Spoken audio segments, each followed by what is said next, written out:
Hello everyone, Mikester here, and in today's video I'm going to show you the best level 100 build for the Fire Giant incantations. If you like fire magic and the Fire Giant incantations especially, but you don't like being a squishy mage and would also like to be able to hold your ground in melee combat, swinging a huge Unga Bunga weapon while not sacrificing a lot of spell damage, then this video is for you. This is the second build in my pursuit to create a viable level 100 build for every magic type in the game, both for sorceries and incantations, using only spells and skills from that magic type. If you haven't already, please check the first build, which is for gravity sorceries. I'll leave a link in the description. Before we start, I feel like my last video was a little too long, and since Elden Ring has been out for a few months already, most of you know where most of the items are located, or know about the Elden Ring wiki, so I won't be showing the location of every item I use in the builds, unless I feel like not many people know about them because they are very rare or hidden. Being a level 100 build, every point matters, so choosing the right class from the beginning is one of the most important things. For this build we will focus most of our points into Vigor, Endurance, Strength and Fate. We won't have any use for Intelligence and Arcane, and we need only 8 points into Dexterity to use the weapon. That being said, for this build we can use either the Hero class or the Prophet class. I would pick the Prophet though, because it has one more point into Dexterity than the Hero class. While it is insignificant, it is 1 point towards a faster casting time. This is how our stat spread looks at level 100. 40 points into Vigor will give us a good amount of HP, enough to avoid getting one shot by almost anything, even in the late game. 20 points into Mind are enough because our spells don't use too much FP. We are using only 3 spells for this build, so more points are not necessary. 27 points into Endurance are not enough honestly, because we use heavy armor and a heavy weapon that uses a lot of stamina, but in combination with the Great Rune and the Talisman are enough to make us mid-roll. 40 points into Strength will give our weapon a nice AR for our level, and it can be buffed further by the Great Rune, the Talisman or the Flask of Wondrous Physique. 25 points into Fate are enough to use our spells with the bonus of 5 points from the Great Rune. We don't need to put any point into Dexterity, Intelligence and Arcane, because we don't use these stats and our weapon only needs 8 dex. Both of the classes offer us more than that, so we're good. For the Great Rune, I picked Godric's Great Rune. We are using 5 different stats for this build, and the plus 5 points into every stat helps us make this build work smoothly at this level. The rune can be obtained very early by defeating Godric in Stormvale Castle. After that we have to unlock its power at the Divine Tower of Lingrave, then we need to equip it at any site of grace and use a rune arc to activate its bonus. Pretty good stats for a level 100 if you ask me. Our main weapon is the Troll's Hammer. At plus 25 it has B scaling in Strength, E scaling in Dexterity and D scaling in Faith. It requires 28 points into Strength, 8 into Dex and 10 into Fate. It is a good weapon because it deals both physical and fire damage, and if we use it two-handed, it has 836 AR without any buff. It is especially effective against Crystallian enemies because it deals strike damage. This colossal weapon is very unique because it is one of the very few weapons with different damage types that can be buffed. I'm not using the Flame Grant Me Strength spell in my build, but you can if you want. But I want to show you the AR you can get if you use all the buffs. So you use Flame Grant Me Strength, which gives 20% more physical and fire damage, then drink the flask with the plus 5 strength tier and fire damage bonus tier, and finally we use the Fire Grease. And we reach a total of 1222 AR, insane number for a level 100. This weapon also comes with the Troll's Roar skill, which cannot be changed, but it is useful in combination with the Burn of Flame spell to deal with groups of enemies at once. The Troll's Hammer can be found in Altus Plateau, inside the old Altus tunnel in a storage shed. The Sacred Seal we are using for this build is the Giant Seal, which buffs our spells by 16%.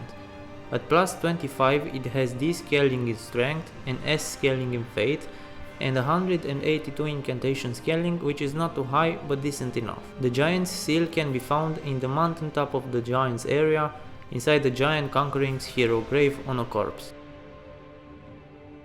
Just look at this. If you are into fashion souls, then this is peak fashion. It is eye-gasm. I know how some of the upcoming builds of mine will look like, and I can certainly say that this is one of the best, if not the best looking combination you will see from me. For the boots and gauntlets we are using the Fire Prelate pieces, and they can be obtained by killing the Fire Prelate enemies. One of the earliest you can find is in Fort Lade, west of the Sea the Water terminus site of Grace in the Volcano Manor area. For the armor, we use the Fire Monk armor, and it is obtained by defeating the Fire Monk enemies. The earliest encounter with them is in the Liurnia of the Lakes area, southeast of the Church of the Vows. But if you are farming for the Fire Prelate pieces, you can find 2 of them outside of the Fort Lade. For the helmet, we use the altered version of the Eccentric's hood. It is the helmet that Witch Hunter Jeren uses.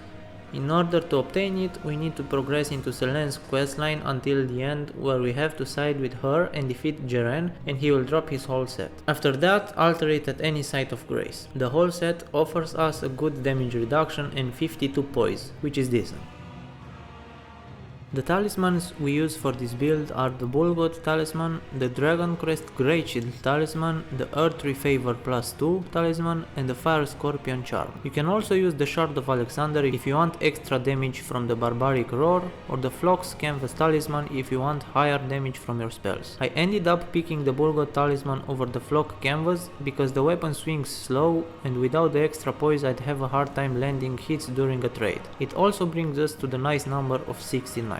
The Dragon Crest Great Shield Talisman is there because we need as much damage reduction as possible if you are going to trade blows. I'm playing more aggressive, so for me this is a must have, but if you like to exploit the openings the enemies leave and don't like trading hits, then maybe you will find the Flock Canvas Talisman a better replacement to boost the spell damage. The Earthly Favor +2 is a must for this build because without it we wouldn't be able to mid-roll due to the heavy armor and the huge weapon. It also gives us 4% more HP and almost 10% more stamina, so it's a good pick overall. Lastly, the Fire Scorpion Charm improves our fire damage by 12%, and because we deal fire damage with both the weapon and the spells, it's a solid pick for this build. The 10% increase in damage taken is countered by the Dragon Crest Grey Shield Talisman and the Boiled Crab consumable.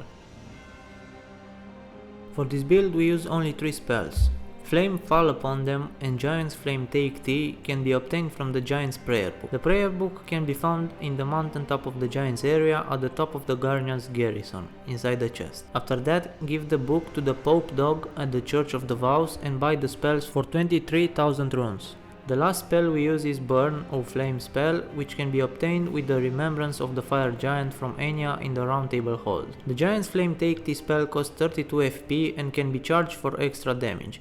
I like to use it as an opener against big enemies. The Flame Fall Upon Them spell costs a mere 18 FP and it hurls several small fireballs in front of you. It can be used against many enemies or against enemies with huge hitboxes. If all the fireballs hit, you can deal massive damage. Lastly, for 30 FP I use the Burn or Flame spell, charged if possible for extra fire pillars, to deal with many enemies at once. And if they don't die, you can use the Troll's Roar to end them. These are our AoE tools.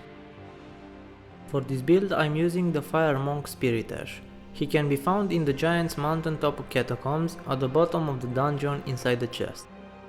I believe he fits the theme for this build and is not the worst or the best summon, but he can be very helpful and is quite tanky. At max level he can take around 60% of the HP of Magma Worm Makar by himself and around 40% of the Godskin Apostle. Keep in mind that these are enemies with high resistance to physical and fire damage. For the Flask of Wondrous Physique I use the Strength Knot tier, which gives us 5 points into strength for extra melee damage, and it can be obtained very early in the Limgrave area. The other tier we use is the Flame Shrouding tier for 20% bonus to fire damage. Since we deal fire damage with both the weapon and the spells, it's a must have for this build. It is also obtained early in the Kaelid area. Other tiers that can be used with this build are the Cerulean Hidden tier if you want to spam skills while the spirit is tanking, or the Stonebarb Cracked tier to have an easier time breaking the enemy stance. Other consumables are the Exalted Flesh and the Boiled Crab. The Exalted Flesh is used because I will not be using the Flame Grant Me Strength spell.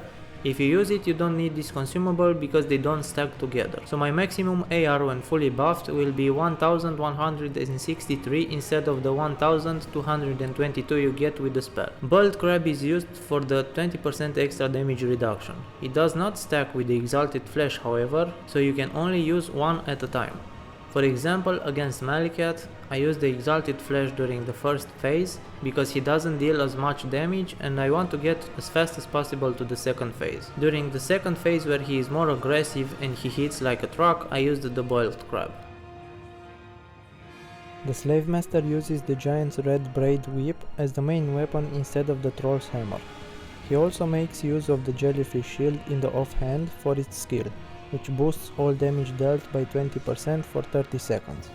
For this build, we alter the eccentric hood back to its original form, and we replace the Fire Monk armor with the Exile armor. For the Talismans, we replace the Dragon Crest Great Shield with the Phlox canvas for extra spell damage. For the Flask of Wondrous Physique, we replace the Strength Knot with the Fate Knot tier for 10 extra points into Fate. And these are the stats with the Great Rune active. 45 Vigor gives us decent HP, 30 Mind means we have a lot of FP to use the spells, 26 Endurance is enough to help us mid-roll, we only need 20 Strength and 14 Dexterity to use the Jellyfish Shield, we need no Intelligence and Arcane, while 55 points into Fate will let us use the Fire Giant incantations at their true potential. And when we fully buff ourselves with the Jellyfish Shield, the Flask and the Exalted Flesh, we have 771 AR for the whip, while the Giant Seal gets 281 incantation scaling. Now our spells are truly a force to be reckoned with, and all that's left to do is go and put the slaves back in their shackles if they feel like revolting. Against many opponents, we now have even more tools to defeat them. Besides Burn O Flame and Flame Fall Upon Them, the whip's Flame Dance is also a great way to let them know why we're called the Slavemaster. Hell, even a well-placed fireball will destroy their thoughts of rebelling ever again. And this was my build for the Fire Giant incantations. I hope you enjoyed the video. If you like my build, please subscribe to my channel to get notified whenever I post the next video, which will be for either the Bestial incantations or Godslayer incantations, aka Black Flame. Also, please leave a like and a comment so YouTube can recommend this video to other people who might be interested in trying this build. Thanks for watching and see you in the next one.